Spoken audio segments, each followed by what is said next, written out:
Hello, everyone. Welcome back to ZTalks with your host, Zaria Musgrove, where I talk about books, movies, TV shows, places, and things that relate to history and classic literature. Now, today I will be diving into the book side of the podcast and talking about a much anticipated book that I've been wanting to share with you guys called The Cossacks. Now, if you watched the last episode, you will know that I picked this book up while I was at a bookstore called The Heifers in Cambridge. And this book is a little bit out of the norm for me because it looks into a romance. I am not as familiar with romance, but I have to say that I thoroughly enjoyed it. And obviously, it has some history as well. So I will be going into the history and the romance of this book and just giving you guys all the tea that is available to spill. So, without further ado, let's get into it.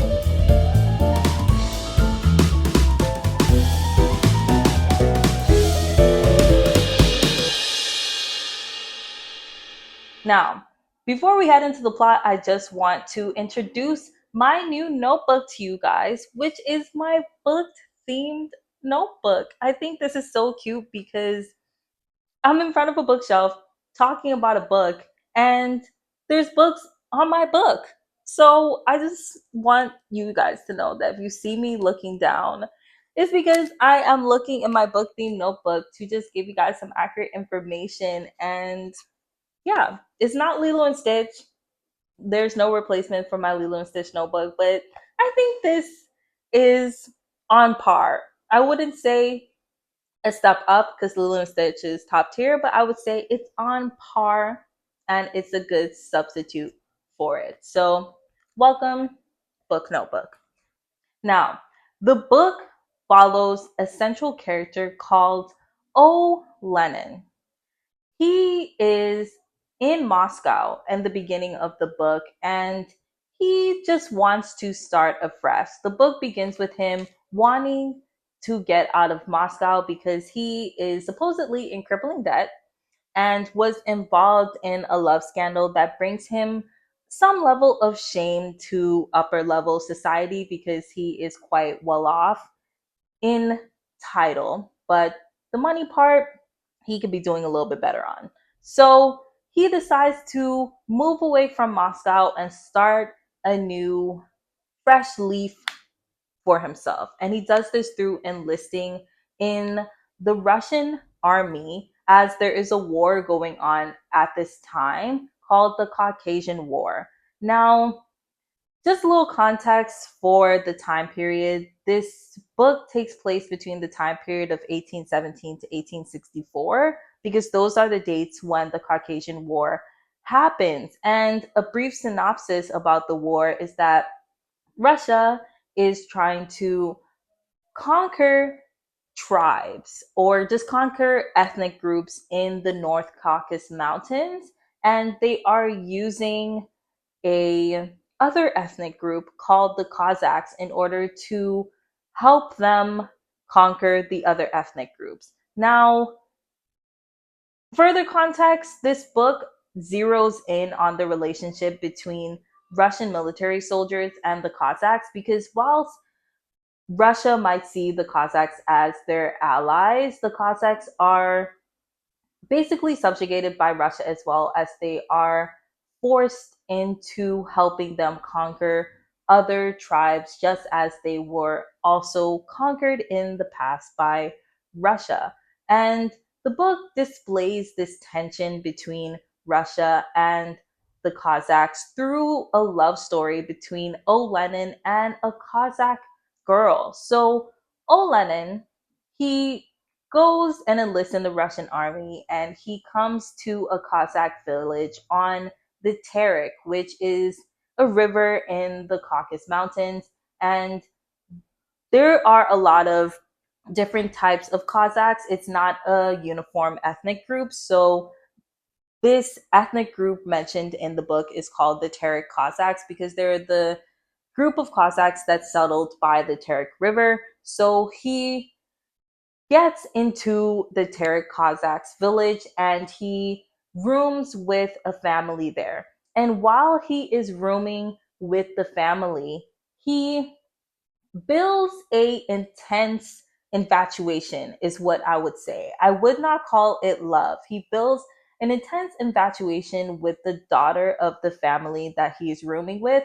And I call it infatuation because he basically stares at this woman the entire time, not really speaking to her or interacting with her. He just kind of fantasizes about her and builds up a persona of her in his head that he falls in love with. And he becomes obsessed with the idea of her.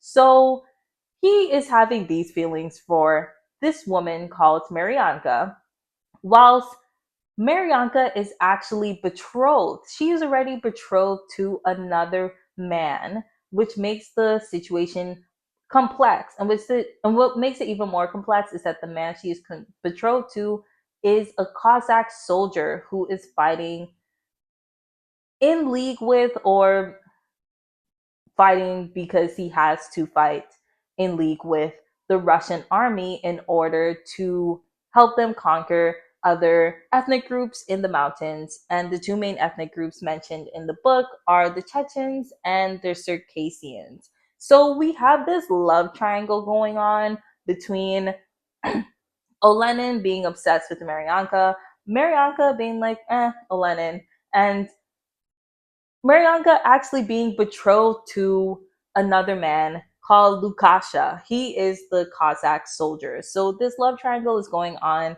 and it really shows the tensions that exist between Russia and the Cossacks, because you have this external guy imposing himself on a love between these two people when they were just existing, and he comes in and just tries to wreck everything that is going on between them because he is obsessed with the idea of this woman.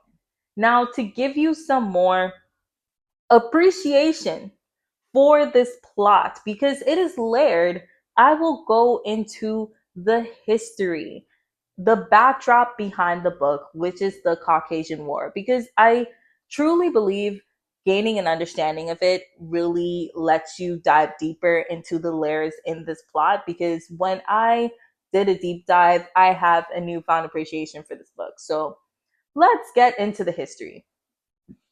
Now, first things first, how did we get to the Caucasus War in the first place? So, in order to explain this, I will read a brief quote for you from a journal article called Lines of Uncertainty: The Frontiers of the North Caucasus. It was written by Thomas M. Barrett in the Slavic Review.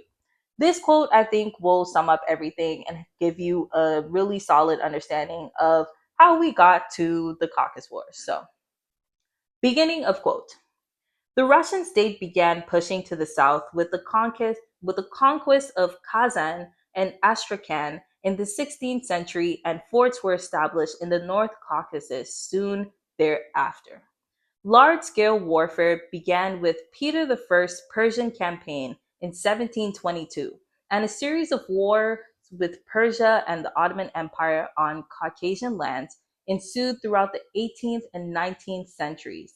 The military line crept south into the North Caucasus, and fortress after fortress advanced Russian forces further into the mountains. The native peoples resisted the Russian encroachment with guerrilla warfare. So, end quote. So basically, this quote is just talking about how Russia set its sights on the North Caucasus, and through wars with neighboring countries like the Persian Empire and the Ottoman Empire, they basically kept on pushing back the battle lines into the Caucasus Mountains, and they launched a full scale just invasion of the Caucasus Mountains with the mindset of conquering all of the tribes there later on in the 19th century. And this is when the book is set, in that time period when they are full steam ahead in trying to just conquer all of this large swath of land in the North Caucasus. Now, an additional layer that will help you understand this book is understanding who are the Cossacks, because one of the key themes in this book is the tensions between the Cossacks and the Russians. So, understanding who they are will let you really clue into why this relationship between them and the love story is so tenuous.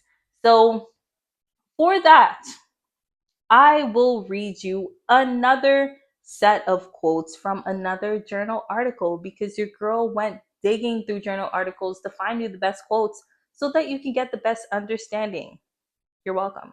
So, the other journal article that I will read from is called Cossacks and the Southern Frontier in the Time of Troubles. The author is Chester L. Dunning, and the journal is from the Russian History Journal. Now, I will preface these quotes by saying this is an abbreviated version. It might not seem like it when I read these quotes, but trust me, I condensed this as much as I could without squeezing out information that I think would give you a rich context as to who this group of people are. And also bear in mind, when I talk about the Cossacks, I'm talking about them as a whole ethnic group, which includes all of the different subgroups in the Cossack ethnic group. So bear that in mind when I talk about them.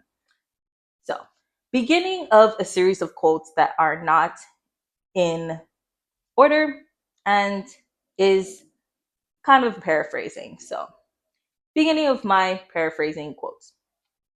Russian Cossacks began to appear in the dangerous no man's land between the forests of Russia and the steppe in the 15th century.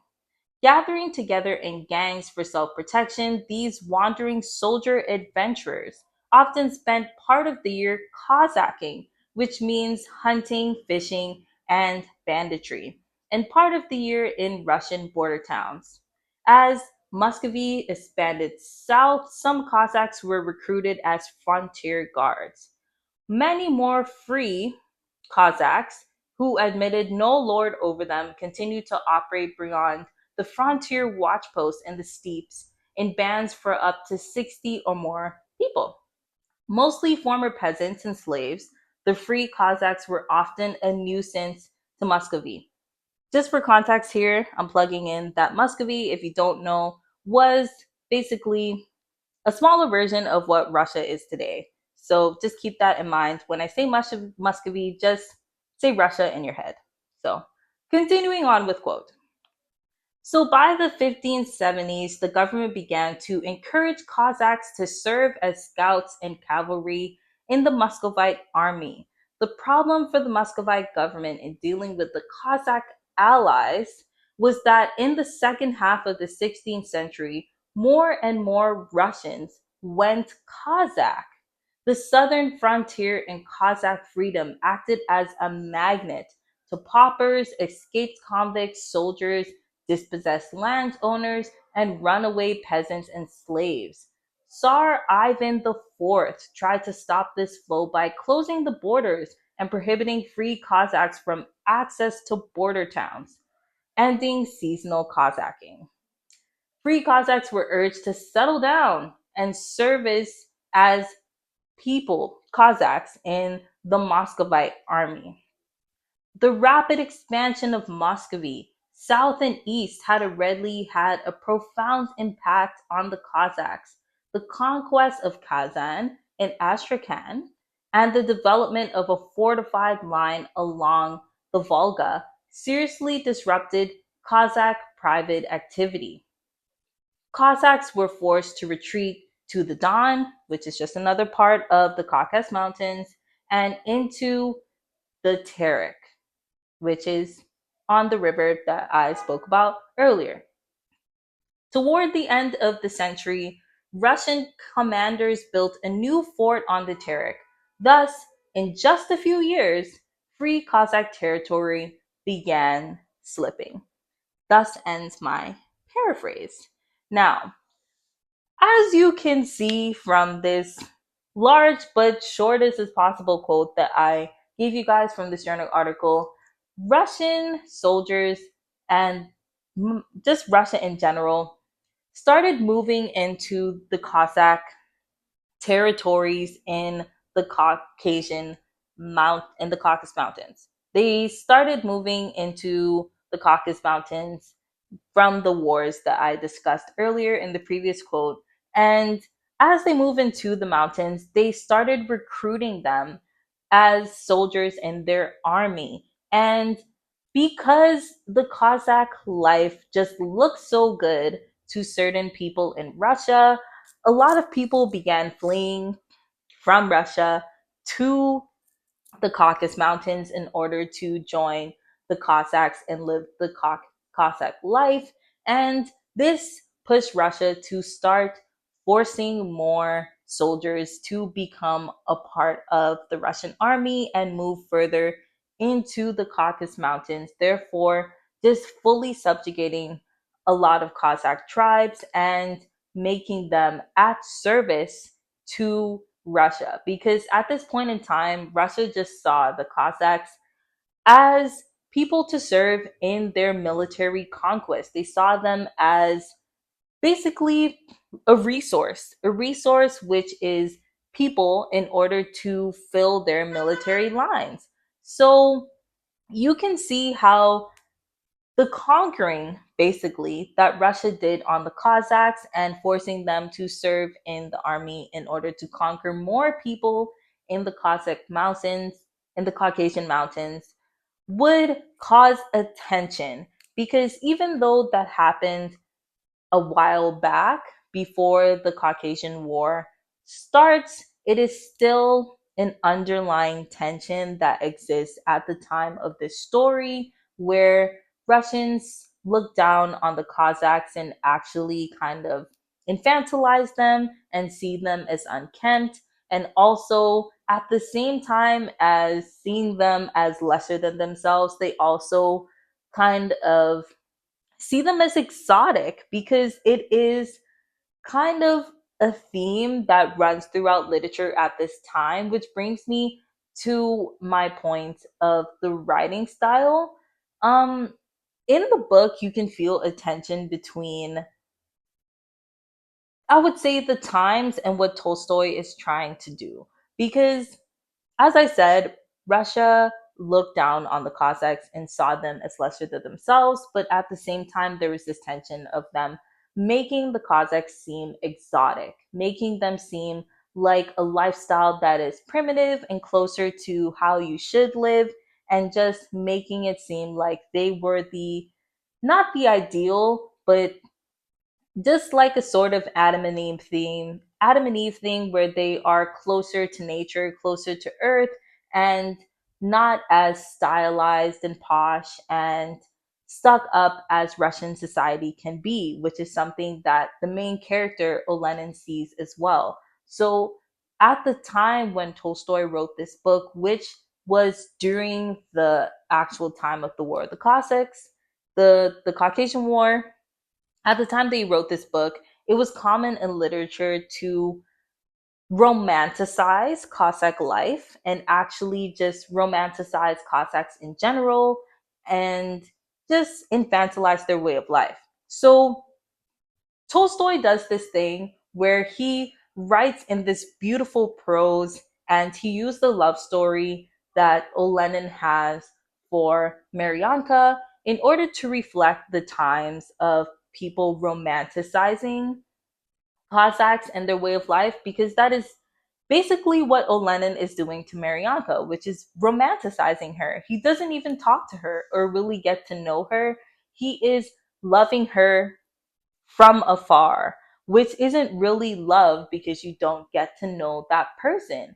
And it reflects what is being done in Russian literature at the time. But then he does this other thing where, spoiler alert, at the end of the book, the love story is kind of ruined because he has a rude wake up call when he realizes that the object of his affection, who he's been loving from afar all this time, doesn't actually share the same feelings for him as he's been feeling for her all this time. So this rude awakening that happens at the end of the book is kind of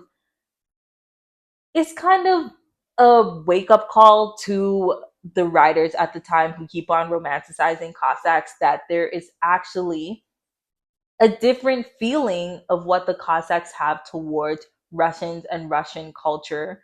And it is not something that is romanticized for them or reciprocated. So, as much as he may love her or romanticize her, she herself doesn't feel that way about him because she doesn't know him. So, for him, the illusion, the whole romance of her is ruined in the end when she is like, I actually don't like you and I find you a little bit meh. Because she's, as I said before, betrothed to someone else. She actually has a life of her own outside of this man that is fantasizing about her. She has a love of her own that is not him. And it kind of shows the fact that the Cossacks are living their own lives and they have a way of life that, as you might romanticize it, they actually live and exist within it. So, this is kind of a tension that you feel throughout the entire book where Tolstoy willingly conforms to the norms of romanticization about Cossack culture whilst also pushing back against it, because the ending isn't the only time where you see these snippets of Cossacks actually giving Olenin wake up calls. Like you see this through Olenin actually meeting the guy that Maryanka is betrothed to, Lukasha. When he meets Lukasha, um, he kind of befriends Lukasha at first and is like, oh, a Cossack soldier. He's my friend. He is like so brave and manly. And at first, when he befriends Lukasha, Lukasha is immediately suspicious of him because he doesn't know this man. And Lukasha actually ends up hating him because, rightfully so, this weird man is constantly trying to steal his girlfriend. So you see through their relationship the small bursts of wake up calls to Olenin that, hey, all of this romantasy that you have in your head, other people kind of might not share it with you. Maybe just open your eyes and see life for how it actually is. And actually see that there is a war going on. For a lot of the time in this book, you are not really directly placed in the war. The war is kind of a backdrop to this book, like very much a backdrop. And you kind of see intersperses of them participating in raids or having actually fighting and combat in this book, but very sparse. And I think that interspersing of the war in the book was deliberate because for Olenin, he's just there to vibe and start a fresh new life. Before the Cossacks and these people, war is an everyday thing for them that they regularly experience due to being forced to participate in it by Russia. So for him, while he's able to force it in the background of his life, it emerges into the foreground of his life sometimes when he interacts with the Cossacks, which was a deliberate thing that Tolstoy was doing because that is some of the one and only times when he actually touches reality and sees that, hey, like there's actually a war going on and these people are regularly experiencing the effects of it. So, yeah, very layered and tricky relationships between the Cossacks and the Russian soldiers. And it's all explained through this rich history that informs the plot, which Tolstoy is definitely in tune with. Because, fun fact, Tolstoy actually was a soldier in the Caucasian War. He entered into the war in 1851, I believe, and he fought in the war until 1856, I think. Don't quote me on that, but that's roughly the time period that he participated in the war on the Russian side. And Him being an actual soldier in the war, he saw these dynamics up close and personal and was able to reflect and write on them and try to challenge how people saw the Cossacks through this book. So, yeah, I would highly rate this book actually. And that brings me to my rating. I would rate this book 5 out of 5 stars. I think that it was brilliantly done. It challenges a lot of conceptions that people have about making cultures seem exotic and not actually learning about them and seeing how these people actually live life. So Tolstoy challenges that notion while also giving people a good love story. And a good love story, I mean, between not between Olenin and this girl, but Maryanka and Lukasha, kind of like the love story. It's not shaky. It's just that characters are flawed. So I would encourage you to read it to find out what I mean by that. But on the history front, Tolstoy, Chef Kiss, he did a really good job at just injecting history into this book and using it as beautiful context. The writing style, the prose, it's beautiful, it's an easy read, and it's short. This book is really short in stature because it's really small, and it's short. It's not that many pages. So it's honestly basically a novella where you have a straightforward run through plot, lots of good historical context, and just a good overall read. I would highly recommend you guys to read this if you want to learn more about this time period. I don't think that it's off limits to anyone. There wasn't any super strong themes in it that I think nobody should read. I think everybody should read it. It's a good love story and a good history book. So, yeah, I loved it. Tolstoy is an amazing writer, and you get a little bit of philosophical um, philosophical thoughts and rants in the book, because what would Tolstoy be if you don't have some philosophy? So there is some philosophy in the book, which was not too long, like it was in Anna Karenina, but quite enjoyable. So yeah, I would highly recommend this book. Go and read it today. I know you might have only heard by Anna Karenina by Leo Tolstoy, which was the only book I heard about from him, but this book is really good. It's really short. Go and read it. But if you don't want to read that book for some reason, even after I hyped it up for the history and the janky love triangle, you can read some other books about history, maybe not love stories if you don't like that. And if you want some recommendations on what you should read, you should go back through my podcast episodes because I do a lot of good recommendations there. But if you're not into books, I also recommend movies and TV shows. But if you don't like any of them, or you've watched all of them because you're a dedicated listener, you can wait for more recommendations coming in 2 weeks on YouTube, Spotify, or Apple Podcasts. So, bye guys, and stay tuned for more ZTalks.